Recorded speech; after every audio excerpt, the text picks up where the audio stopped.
Halo semua, selamat datang kembali di channel ini.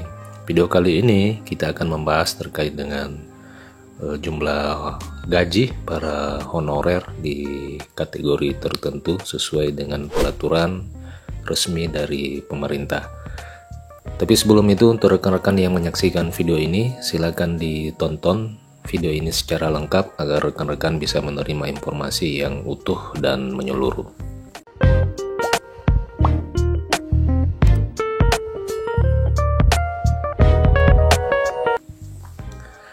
Rekan-rekan sekalian, pemerintah Republik Indonesia dalam hal ini Kementerian Keuangan telah mengeluarkan Peraturan Menteri Keuangan Republik Indonesia yang salah satunya mengatur tentang jumlah honor yang diterima oleh honorer dengan kategori tertentu.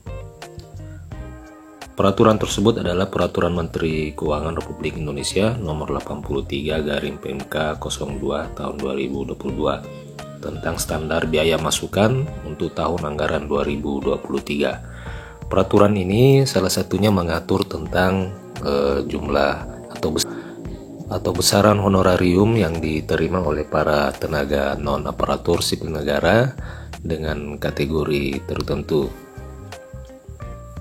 Akan tetapi sebelum kita melihat besaran honor tersebut, di pasal 3 disebutkan bahwa standar biaya masukan tahun anggaran 2023 ini berfungsi sebagai batas tertinggi sebagaimana disebut dalam pasal 2 huruf A tercantum dalam lampiran 1 yang merupakan bagian tidak terpisahkan dari peraturan menteri ini.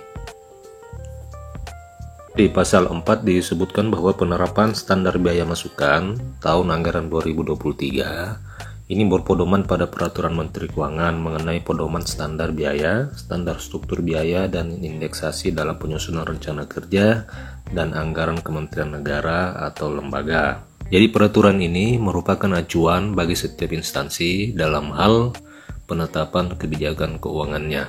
Rekan-rekan sekalian, dalam Peraturan Menteri Keuangan ini, selain mengatur tentang besaran jumlah honorarium yang diterima oleh para tenaga honorer tersebut, Peraturan Menteri Keuangan ini juga menyebutkan terkait dengan kewajiban pimpinan instansi untuk menyiapkan jaminan kecelakaan kerja dan jaminan kematian kepada para tenaga honorer sebagaimana tersebut dalam lampiran keputusan peraturan ini, bahwa dalam rangka pelaksanaan kewajiban pemberi kerja maka akan dialokasikan iuran atau premi jaminan kesehatan dan jaminan ketenagakerjaan sesuai dengan ketentuan peraturan perundang-undangan yang berlaku.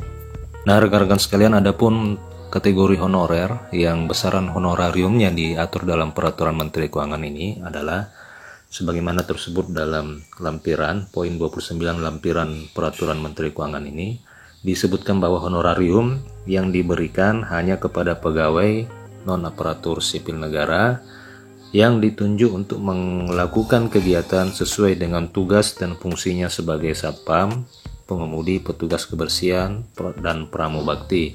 Jadi rekan-rekan sekalian, ternyata dalam Peraturan Menteri Keuangan ini tidak mengatur seluruh kategori honorer, akan tetapi hanya mengatur kategori honorer yang berfungsi sebagai satpam, pengemudi, petugas kebersihan, dan pramubakti.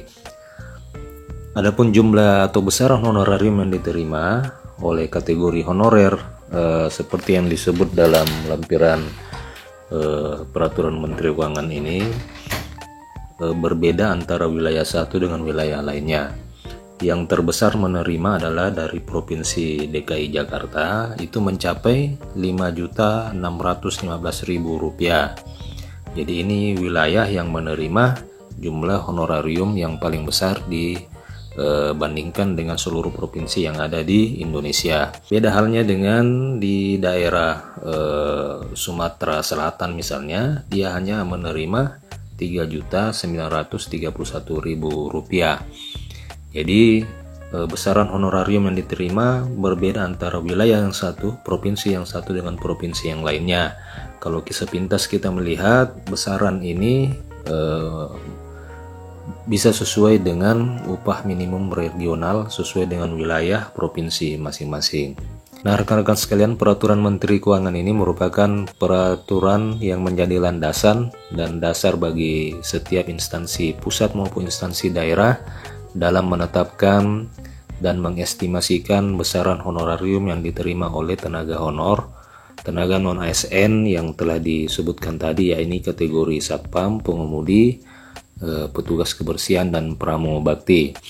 Sehingga estimasi besaran ini disesuaikan dengan kondisi atau kemampuan keuangan instansi masing-masing. Nah, rekan-rekan sekalian, demikian informasi terkait dengan besaran honorarium yang diterima oleh tenaga honorer kategori tertentu yang bisa saya bagikan pada video kali ini. Semoga video kali ini bermanfaat. Terima kasih telah menyaksikan video ini. Sampai jumpa di video berikutnya.